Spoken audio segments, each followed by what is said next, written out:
हाँ जी 12th class. Yes बच्चों, आजकल बेटा मैं आपसे डिस्कस कर रही हूँ 3 डायमेंशनल ज्योमेट्री के प्रीवियस ईयर क्वेश्चंस, और आज मैं आपसे डिस्कस करने लगी हूँ 2017 में पूछे गए क्वेश्चंस। 2017 में एज सच 3D ज्योमेट्री से बेटा 3 क्वेश्चंस आए थे। 1 question 1 marker, 1 question 2 marker and 1 question 6 marker. That means total 9 marks का क्वेश्चन आया था। क्वेश्चंस देखें बेटा। First question was if A line makes angle 90 degree and 60 degree respectively with the positive direction of x and y axis, find the angle which it makes with the positive direction of z axis. No doubt बेटा 1 marker है, आप बिल्कुल quickly कर सकते हैं। मैं अगर पूरा मेंशन किए बगैर what are L what are M मैं अगर इसको स्टार्ट करूं, let me just change the color.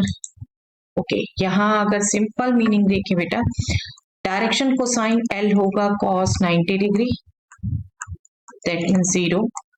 Direction cosine M होगा cos 60 डिग्री, ठीक है, x एक्सिस y एक्सिस के साथ cos 60 डिग्री हो जाएगा 1/2, और डायरेक्शन कोसाइन N अगर z एक्सिस के साथ एंगल लेते हैं गामा, तो n will be cos gamma, ठीक है। और आपको रिजल्ट पता है L square plus M square plus N square is equal to 1। बस इसको यूज करेंगे। 0 square is 0, 1/2 square is 1/4, N square is cos square gamma is equal to 1। तो यहां से cos स्क्वायर गामा आ गया आपका 1 minus 1/4, that means 3/4, that means cos gamma आपका आ गया प्लस माइनस स्क्वायर रूट 3/2। अब यहाँ बेटा कहीं एक्यूट एंगल नहीं कहा, आपको ध्यान हो ऐसा क्वेश्चन हमने पहले भी किया है। वहां एक्यूट एंगल कहा था तो हमने पॉजिटिव ले लिया क्योंकि फर्स्ट क्वाड्रेंट में सभी पॉजिटिव होते हैं, बट यहाँ ऐसा कुछ नहीं कहा। जेड एक्सिस के साथ एंगल है, वो एक्यूट भी हो सकता है ऑब्ट्यूज भी हो सकता है, तो हम दोनों साइन कंसीडर कर रहे हैं। और इसके अकॉर्डिंग अगर हम कंसीडर करें बेटा, तो this is nothing but plus minus cos of root 3/2 value होती है 30 डिग्री, राइट। तो पॉजिटिव अगर लेते हो तो गामा हो जाएगा सीधा 30 डिग्री, या फिर नेगेटिव लोगे आप तो pi minus 30, pi minus 30 that means 180 minus 30 that means 150 degree. आप बिल्कुल इसे डिग्रीज में भी लिख सकते हो, और अगर आपने इसको कहीं ये ले लिया प्लस माइनस कॉस π/6, तो आप इसे गामा को रेडियंस में भी लिख सकते हो। दिस विल बी π/6, और pi minus π/6 gamma is equal to pi minus π/6 that means 5π/6। तो ये टोटली आप पे डिपेंड करता है बेटा, कोई रिस्ट्रिक्शन नहीं है, बट जनरली क्योंकि एंगल यहाँ डिग्रीज में दिए थे तो मैंने इसलिए डिग्रीज ही निकाला, बट आप इसमें भी निकालोगे तो कोई रॉन्ग नहीं कहूँ। ओके, सिंपल टू कैलकुलेट, आपको बस कंसेप्ट पता होना चाहिए। चलिए, next question is find the vector equation of the line passing through this point and parallel to the line this. Yes, passing point और डायरेक्शन ही चाहिए होता है बेटा लाइन के इक्वेशन के लिए। पासिंग पॉइंट आपको दे रखा है, डायरेक्शन के लिए आपको कह रखा है कि इसके पैरेलल है, तो मतलब जो डायरेक्शन इस लाइन का वही डायरेक्शन रिक्वायर्ड लाइन का।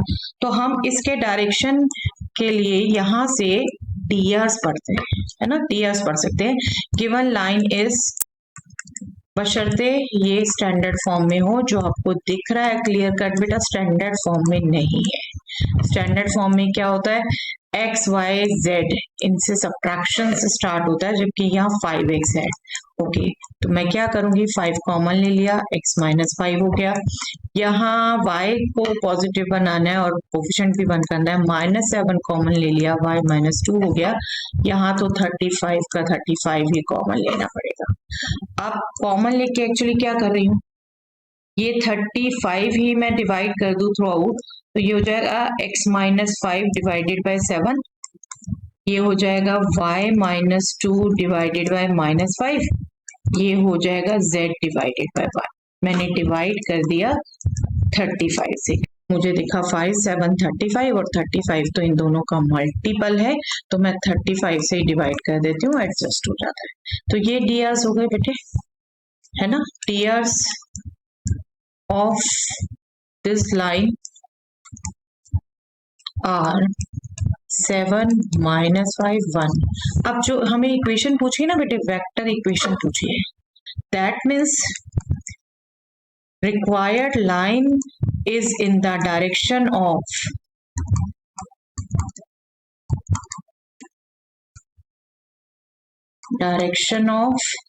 इसी, यही जो डियर्स आए हैं इसी से आप डायरेक्शन वेक्टर लिख देंगे। Suppose I am telling that, saying that B 7i - 5j + k। Okay, ये डायरेक्शन वेक्टर हो गया और पासिंग पॉइंट 1 2 -1 है। ऑल्सो पोजीशन वेक्टर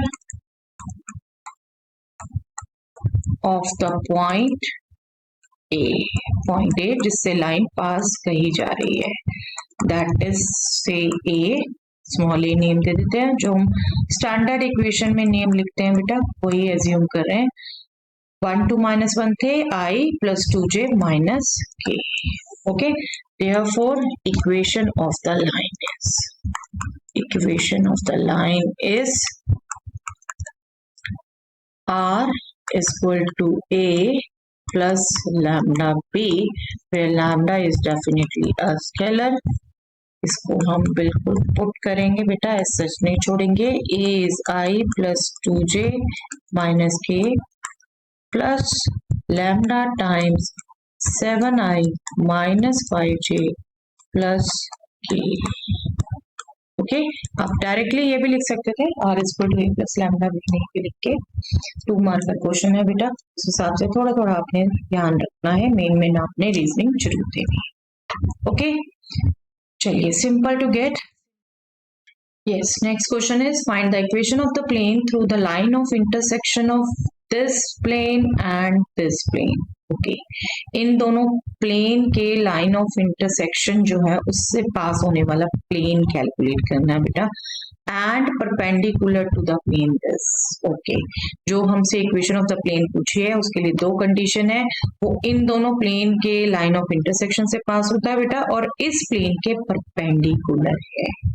ओके, आपको पता है बेटा जब 2 प्लेन के लाइन ऑफ इंटरसेक्शन से पास होता है तो हम 1 equation plus some constant time another equation, यही ट्रेंड अपनाते हैं, और वो कांस्टेंट के लिए सेकंड कंडीशन हमारे पास होनी चाहिए, वो कंडीशन ये है।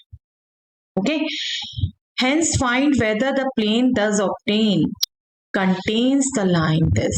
ओके, पहले प्लेन की इक्वेशन फाइंड आउट कर ले, फिर हमें चेक करना है कि क्या ये लाइन उस प्लेन में है या नहीं। चलिए वो बाद में देखेंगे, पहले हमारे पास जो सबसे पहले कंडीशन है कि प्लेन इन दोनों के लाइन ऑफ इंटरसेक्शन से पास हो रहा है, तो उसको हम विद सम कांस्टेंट एज्यूम कर लेते हैं। Let the plane passing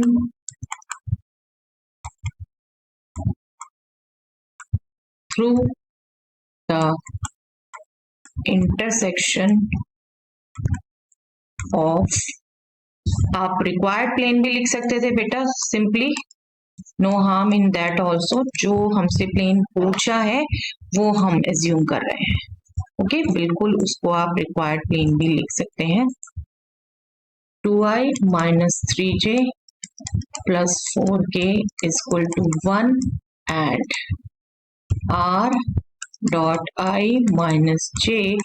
okay, 4 को मैं राइट में लिख देती हूँ बेटा, माइनस p। क्या प्लेन होगा?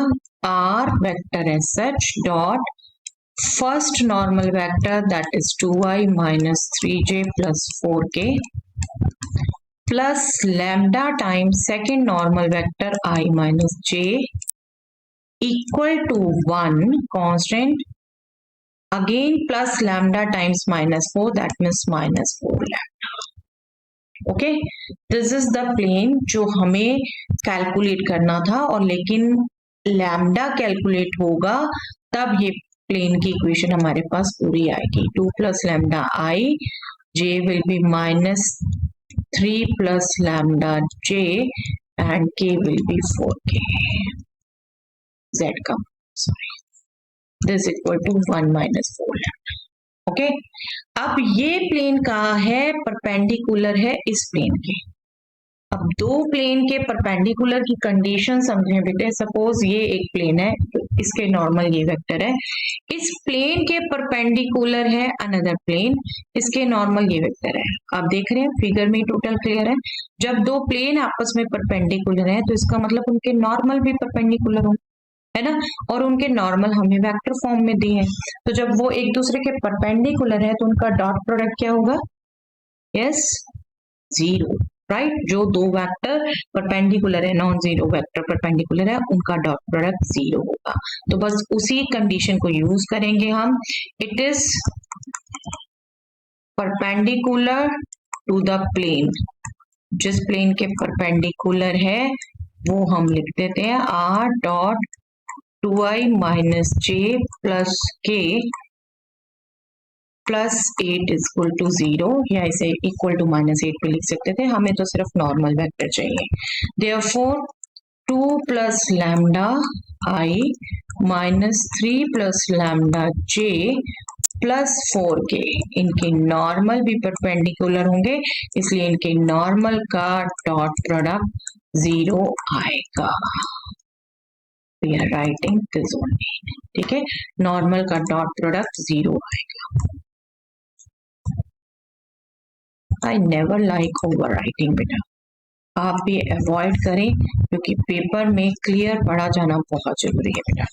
चलिए, डॉट प्रोडक्ट हम कैसे निकालते हैं? Component wise. 2 plus lambda into 2, that means 2 into 2 plus lambda, minus 3 plus lambda into minus 1, that means plus 3 plus lambda, plus 1 into 4, that means 4. This should be 0. This is now 4 plus 2 lambda plus 3 plus lambda plus 4 is equal to 0. This will be 3 lambda plus 11 is equal to 0. That means lambda is minus 11 by 3. Okay, lambda is minus 11 by 3. अब plane की equation निकल जाती है बेटा जब हम इसमें put कर देते हैं, है ना. तो चलिए इसे फाइंड आउट करते हैं. 2 plus lambda, 3 plus lambda, 4, 1 minus 4 lambda, lambda minus 11 by 3. Okay, चलिए करते हैं. r dot 2 plus lambda, that means 2 minus 11 by 3, i minus 3 plus lambda minus, that means 3 minus 11 by 3, j plus 4k is equal to 1 minus 4 minus 11 by 3. Okay, this will be, just take the LCM, 6 minus 11 minus 5. Okay, अब एक चीज okay, पहले लिख देते हैं बेटा फिर करती हूँ. चलिए, माइनस 5 by 3i, ये हो गया plus 2 by 3j plus 4k. Okay, ये नॉर्मल वेक्टर, और इसको भी हम कैलकुलेट करेंगे 44 47 बाई 3. अब देख रहे हैं दोनों तरफ 3 है बेटा. अगर मैं यहाँ एलसीएम ले लूं तो ये 12, फिर मैं 3 कट कर सकती हूँ, है ना. तो r dot minus 5i plus 2j plus 12k is equal to 47 में लिख सकती हूँ. ओके, मैंने रैशनल एक्सप्रेशन हटा दिया, एलसीएम लेके दोनों तरफ 3 था वो कट हो सकता है. अब ये हमारे पास प्लेन आ गया. Okay, this is the required plane. अब हमारे पास दूसरा क्वेश्चन भी था इसके साथ, एक लाइन पूछी थी वो इस प्लेन में है या नहीं. अब लाइन का क्वेश्चन हम पहले भी कर चुके हैं बेटा. देखिए लाइन क्या है, x minus 1, 2y minus 4, 3z minus 12. Okay, given line x minus 1, 2y minus 4, 3z minus 12. ये लाइन पूछिए इस प्लेन में है या नहीं. तो दो चीजें देखनी है बेटा. क्या देखनी है? देखिए फिगर से समझे बेटा, ये प्लेन है, ठीक है. हमने एक लाइन चेक करनी है इस पर है या नहीं. तो पहले तो लाइन पर जो पॉइंट होगा वो प्लेन पर भी होगा, ठीक है। ये पॉइंट अगर कोई लाइन पर है, जो भी पॉइंट लाइन पर हम पढ़ पाएंगे वो प्लेन पर भी होना चाहिए, तो उसकी इक्वेशन को सेटिस्फाई करें। दूसरा, क्योंकि लाइन प्लेन पर है तो जो भी नॉर्मल है प्लेन के वो लाइन के भी नॉर्मल होगा, है ना। ये नॉर्मल है तो ये हमारा लाइन के भी नॉर्मल होगा, क्योंकि लाइन तो प्लेन में है। तो इन नॉर्मल और लाइन के डायरेक्शन का डॉट प्रोडक्ट 0 आना चाहिए, ठीक है। दो कंडीशन हो गई, every point on the line is also on the plane and direction of the line is perpendicular to normal of the plane. Okay, तो उसी को चेक करना है, बट पहले ये लाइन हम स्टैंडर्ड फॉर्म में लिख रहे हैं। दिख रहा है बेटा आपको, स्टैंडर्ड फॉर्म में नहीं लिखी हुई है ये line. Okay, this will be x minus 1। Okay, ठीक है। यहाँ मैंने 2 कॉमन ले लिया, चलिए मैं 1 बाय 1 ही करती हूँ, कोई कंफ्यूजन नहीं होना चाहिए। और यहाँ से मैंने 3 कॉमन ले लिया। तो अब मैं 2 काम कर सकती हूँ बेटा, 2 3 को 1 बाय 2 1 बाय 3 कर सकती हूँ, या टोटल 6 से डिवाइड कर सकती हूँ, x माइनस 1 डिवाइडेड बाय 6, क्योंकि DRC करने हमें y minus 2 divided by 3 is equal to z minus 4 divided by 2, ठीक है। 2 और 3 के एलसीएम से डिवाइड किया मैंने। ये अब लाइन पे मुझे पॉइंट भी पढ़ा जा रहा है और मुझसे इसके जो डायरेक्शन है वो भी पढ़ा जा रहा है। Therefore, a point on the line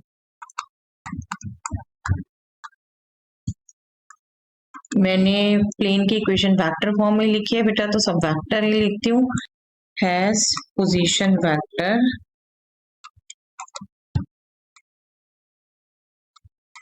position vector क्या होगा, i plus 2j plus 4k, क्योंकि पॉइंट के कोऑर्डिनेट्स क्या आ गए बेटा, क्लियर कर 1 2 4, तो ये पोजीशन वेक्टर हो गया।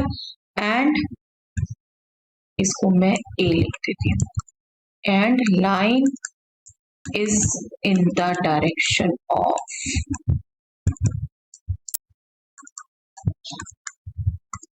सिक्स आई plus 3j plus 2k। Okay, इसके डायरेक्शन में है, और इसको भी मैं चलिए b लिख देती हूँ, क्योंकि मुझे b dot n normal vector 0 देखना होगा। ओके, चलिए अब 1 बाय 1 देखें।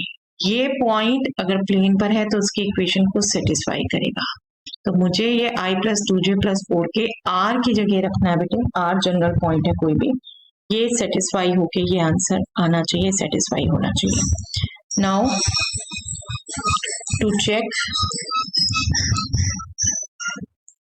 a lies on the plane or not,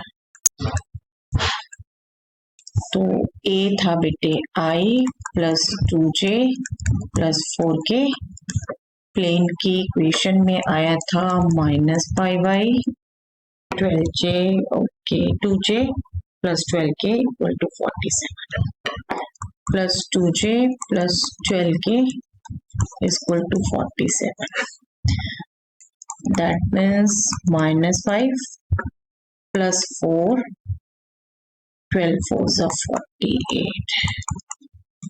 yes, बिल्कुल सेटिस्फाई हो रहा है बेटा, which is true।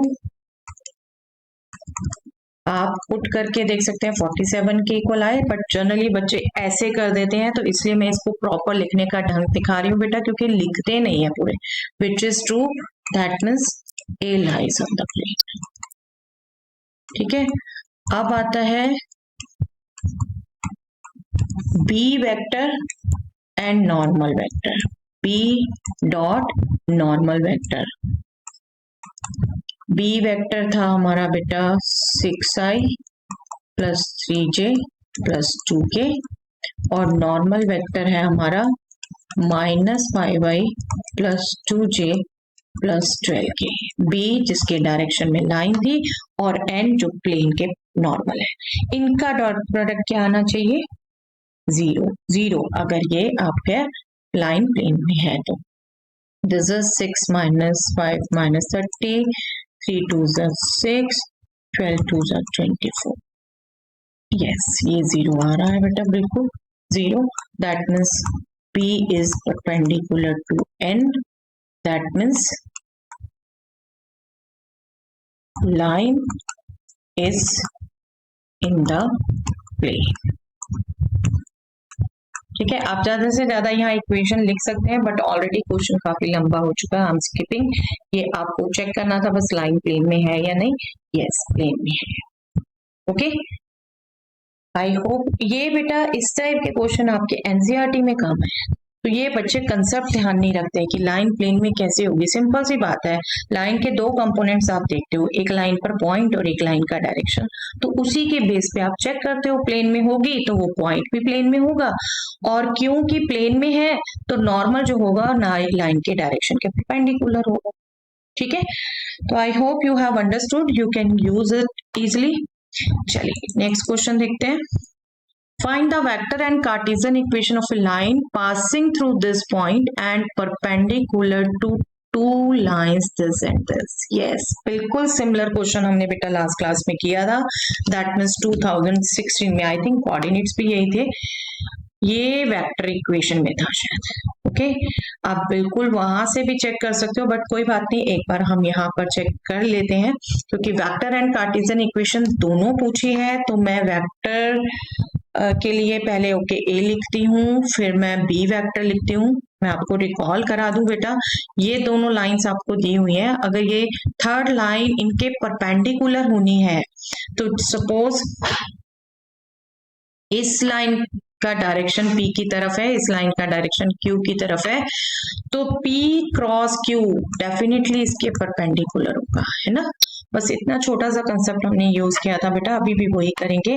इस लाइन के डीएस पढ़े जाएंगे डेनोमिनेटर से. स्टैंडर्ड फॉर्म में लिखा बेटा, ये भी स्टैंडर्ड फॉर्म में लिखे, इसके भी डेनोमिनेटर से इसके डीएस पढ़े जाएंगे. दिस क्रॉस दिस, डीआर से जो वेक्टर आएगा, this cross this will be in the direction of the required line. हमेशा ध्यान रखिए, दो लाइंस या दो गिवन वेक्टर के परपेंडिकुलर वेक्टर चाहिए हमें, तो हमें उनका वेक्टर प्रोडक्ट निकालना है. ओके, तो बस वही कंसेप्ट यूज कर रहे हैं. ओके चलिए, line passes through the point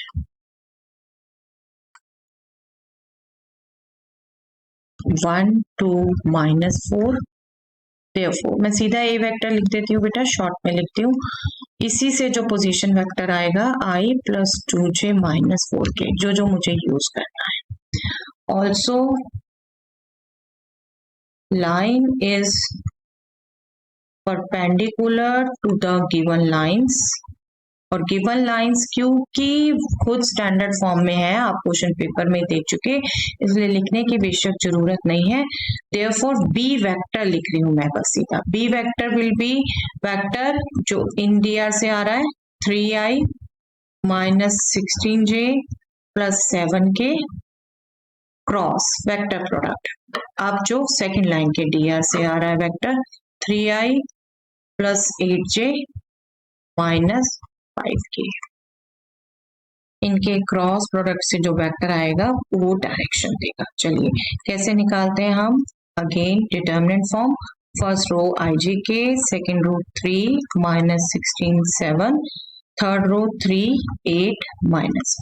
बिल्कुल बेटा, आप मुझे कोफिशिएंट पे बिल्कुल ध्यान आ रहे हैं, ये पिछली बार हमने किए हैं बिल्कुल. चलिए इसको कैलकुलेट कर लें. This will be I 80 - 56 -j -15 -21 + k 24 + 48. This will be 24i + 36j + 72k, जिसे हम बिल्कुल 12 कॉमन लेके 2i + 3j + 6k लिख सकते हैं. ओके, तो ये डायरेक्शन आ गया बेटा, और ये हमारा पासिंग पॉइंट आ गया. ए एंड बी दोनों मिल गए. देयरफॉर वेक्टर इक्वेशन लिख देते हैं, फिर कार्टेशियन लिखेंगे. Therefore vector equation of the line is R is equal to a plus lambda b. a is I plus 2j minus 4k. ठीक है, हमने यही नाम दिया उन्हें. Plus lambda times 12 2i plus 3j plus 6k. Okay, बिल्कुल cross check करना है, कर लीजिए एक बार बेटा. ठीक है, नेक्स्ट पेज पे जाते हैं. हमेशा ऐसे अपने पेपर पे भी क्रॉस चेक कर लीजिए. इसको मैं अनदर कांस्टेंट लिख सकती हूँ. चलिए, i plus 2j minus 4k, इसको मैं लिख लेती हूँ म्यू. ठीक है, कांस्टेंट ही लिखना है मुझे. 2i plus 3j plus 6k. Mu is a real number. Okay, and Cartesian equation. अब कार्टेशियन भी आए हो क्विकली आप बना सकते हैं. एक्स वाई जेड से पॉइंट के कोऑर्डिनेट सब्ट्रैक्ट और नीचे drs. तो x से पहले सब्ट्रैक्ट हुआ 1, y से सब्ट्रैक्ट हुआ 2, z से सब्ट्रैक्ट हुआ -4, दैट मीन्स z प्लस 4 बन गया. और डेनोमिनेटर्स में drs, that means 2 3 6. Okay, 1 marks का पोर्शन हो जाता है बेटा वेक्टर से कार्टेशियन में भी बदलना. ओके, चलिए, that's all for the day बेटा.